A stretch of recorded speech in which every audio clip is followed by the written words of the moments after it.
Ayun na nga, mga kapatid. Galing kami sa Taypayan. Bumili kami ng isda ito.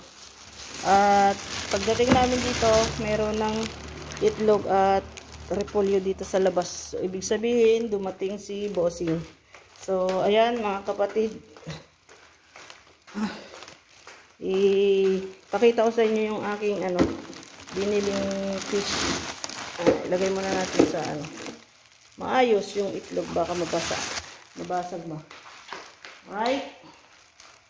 Alright.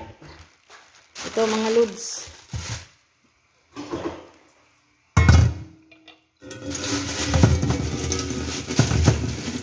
Bawasan ko muna. Ayun. Ang isda na ito. Ayan. Binili natin ng sobrang priceless po yung mga fish dito sa Taiwan. 150 NT.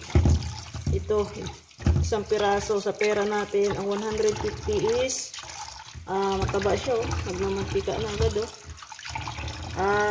sa pira natin is 170 plus 80 yung pong presyo. So 50, 250 isang piraso. Oh my goodness, isang pirasong ganito sa pira natin. Ganyan po yan kamura ang isda dito sa Taiwan. Yun, shout out dyan sa mga taga Taiwan. So kahit na medyo mahal, piliin pa rin natin kumain ng masarap at ng isda. Nag-crave ako sa isdang sinabawan, mga lods. Ayan. Alright.